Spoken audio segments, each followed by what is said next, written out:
2013 के बाद अगर मैं भगवान श्री केदारनाथ की यात्रा को देखा जाए तो यात्रा में सबसे ज़्यादा युवाओं की संख्या धीरे धीरे बढ़ती जा रही है, जिसमें बुजुर्गों की संख्या घटती जा रही है।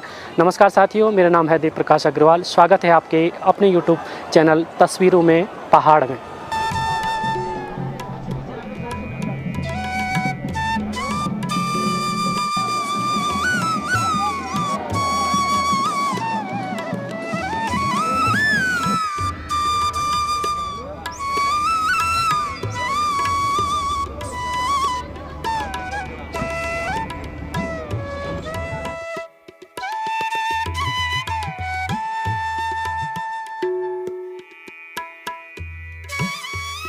दो 2013 के बाद धीरे धीरे यात्रा बहुत ज़्यादा बढ़ने लग गई है।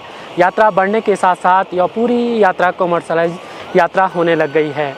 अगर मैं आप 10 से 20 साल पहले की बात करें तो जिस हिसाब से यात्री केदारनाथ के दर्शन करने आता था तो वो हरिद्वार से ही माँ गंगा से स्नान करके सीधे गौरीकुंड पहुंचता था और गौरीकुंड से स्नान करने के बाद वो केदारनाथ की यात्रा करता था। लेकिन धीरे धीरे जो यात्रा कुछ पर्यटन का रूप भी ले रही है। इसमें कई जो नौजवान हैं वो यात्रा करने आते हैं तो वो उस हिसाब से यात्रा करने नहीं आते हैं जिस हिसाब से पुराने ज़माने में यात्रा हुआ करती थी। तो धीरे धीरे यात्रा का स्वरूप भी बदल रहा है और यात्रियों का स्वरूप भी धीरे धीरे बदलता जा रहा है।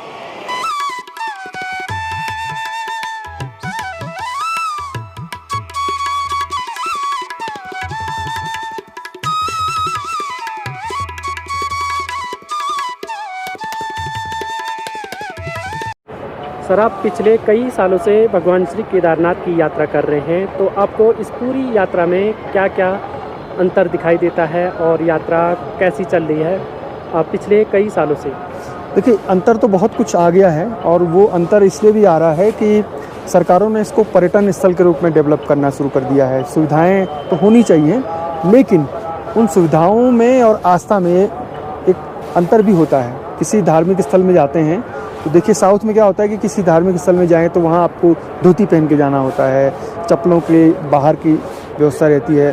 केदारनाथ धाम में जैसे ही लोग पहुँचते हैं, नंदी तक वो जूते चप्पल उनके रहते हैं। अब आप सोचिए कि अगर वहाँ तक जूते चप्पल जा रहे हैं और कई लोग मंदिर के गर्भगृह में कैमरा लेकर जाते हैं, फ़ोटो खिंचवाते हैं, और इसमें हमारी सरकारों ने भी कोई कसर नहीं छोड़ी। वो भी जब बड़े नेता अंदर कैमरा लेकर जा रहे हैं तो ये अंतर दिखता है। एक महातीर्थ है, ये तीर्थ नहीं है, महातीर्थ है। जो 12 ज्योतिर्लिंग हैं उनमें से एक ज्योतिर्लिंग है। हमारे जो हिमालय के 4 धाम हैं उनमें से एक धाम है, और ये दिखाता है कि किस तरीके से इसकी पौराणिक महत्ता है। इसीलिए सदियों से यहाँ पर बहुत कष्टों से, पहले तो हरिद्वार से पैदल चलना होता था और अब तो गौरीकुंड से पैदल आना होता है। तो सोचिए, जब हरिद्वार से पैदल यात्री आते होंगे भगवान भोलेनाथ का जाप करते करते और यहाँ तक पहुँचते होंगे, कई श्रद्धालुओं की मौत भी हो जाती थी। और कई श्रद्धालु जब अपने गाँव से निकलते थे तो वो अपना अंतिम क्रियाक्रम भी करके जाते थे।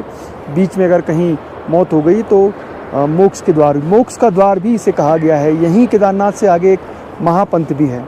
तो सुविधाएं तो बढ़ रही हैं, सुविधाएं बढ़नी भी चाहिए, लेकिन उन सुविधाओं की नज़र से श्रद्धालुओं का भी जो माइंडसेट है वो बदल रहा है। अब कैसे? वो उन्हें गिजर के रूम चाहिए, उन्हें जो सुबह बिना खाए पिए पहले दर्शन करते थे, अब वो खाना खा के फिर लाइन में लगते और दर्शन करते हैं। जो तीर्थ पुरोहित उनकी पूजा अर्चना कराते थे वो भी अब खत्म हो गया है। अधिकतर लोगों से जब हम पूछते हैं कि आप अपने तीर्थ पुरोहितों से मिलते हैं तो वो मना कर देते हैं, हमें नहीं मालूम कि हमारे तीर्थ पुरोहित कौन हैं। तीर्थ पुरोहित भी ये अब नहीं कोशिश कर रहे कि उनके जजमान कहाँ हैं। अभी जो यहाँ पर तीर्थ पुरोहित हैं उनको बहुत कम लोगों को पता होगा कि उनके वास्तविक जजमान हैं वो कौन हैं। तो एक धन उपार्जन का तरीका ये बदल गया है और उस धन उपार्जन के कारण लोभ आ गया है, चाहे यहाँ के व्यापारियों में कहें। और श्रद्धालु भी जो है वो, जो श्रद्धालु है वो, उसके पास समय नहीं है कि वो यहाँ पर बैठ के थोड़ा सा पूजा पाठ करे, यहाँ के धार्मिक जो वर्णन है पुराणों में उसके बारे में, यहाँ के जो तीर्थ पुरोहित हैं उनसे जाने। सब कुछ तेज़ी से बदल रहा है और आने वाले 10 सालों में ये पूरी तरीके से अगर ऐसे ही चलता रहा तो ये आस्था स्थल नहीं बल्कि पर्यटन स्थल बन जाएगा।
किस तरह से गजब की कला है इनके पास।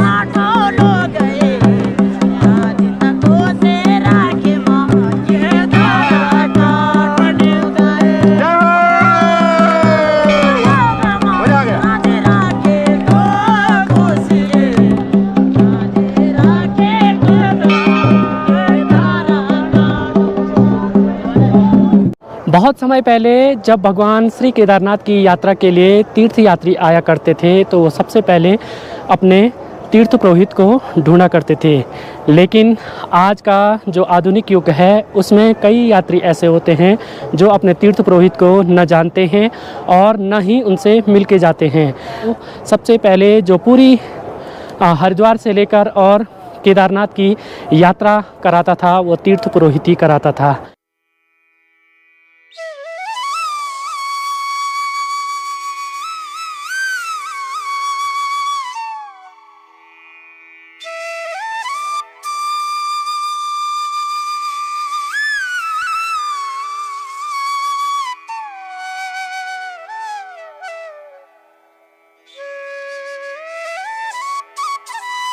आज से 10 से 12 साल पहले जब तीर्थ यात्री केदारनाथ धाम के लिए आता था तो तब वृद्ध जो यात्री होते थे वो ज़्यादातर आया करते थे और जो यात्री केदारनाथ धाम में आता था वह अपने तीर्थ पुरोहित को सबसे पहले ढूंढता था। लेकिन आज का जो आधुनिक युग है और जो केदारनाथ में यात्रियों की संख्या धीरे धीरे बढ़ती जा रही है उस संख्या में बढ़ोतरी तो हो रही है, लेकिन जो पुराने हिसाब से यात्रा हुआ करती थी वह यात्रा की परंपरा धीरे धीरे लुप्त होती जा रही है। इस यात्रा का लुप्त होने का कई कारण है। सबसे पहले तो जो केदारनाथ में जो मैनेजमेंट होता है और जो धीरे धीरे केदारनाथ का आधुनिकीकरण हो रहा है उसका भी कारण हो सकता है।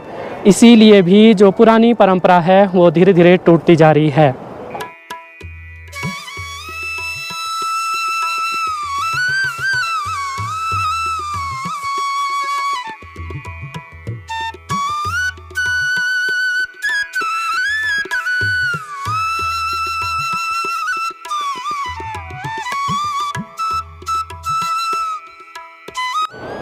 अभी शाम के 6:30 बजने वाले हैं और धीरे धीरे केदारनाथ की ओर आप देख सकते हैं, पूरी नगरी की ओर आप देख सकते हैं। पूरी नगरी लाइट में चमकने लगी है और धीरे धीरे ठंड का एहसास भी होने लग गया है, क्योंकि अभी आप देख सकते हैं हिमालय आपको साफ दिखाई दे रहा होगा और वहाँ से जो ठंडी बर्फीली हवाएं आती हैं वो शाम को बहुत ज़्यादा आती हैं, इसीलिए काफ़ी ठंड भी होने लग गई है। अगर मैं आप भगवान श्री केदारनाथ की यात्रा पे आते हैं तो आप भैरवनाथ की ओर ज़रूर आइए और यहाँ से जो खूबसूरत सा केदारनाथ का पूरी चारों तरफ का नज़ारा दिखाई देता है वो मन को काफ़ी शांत और काफ़ी आनंद भरा बना देती है। आज की पूरी जानकारी आपको कैसे लगी कमेंट में ज़रूर बताएं। तब तक के लिए आप अपना ख्याल रखिए। जय श्री केदार।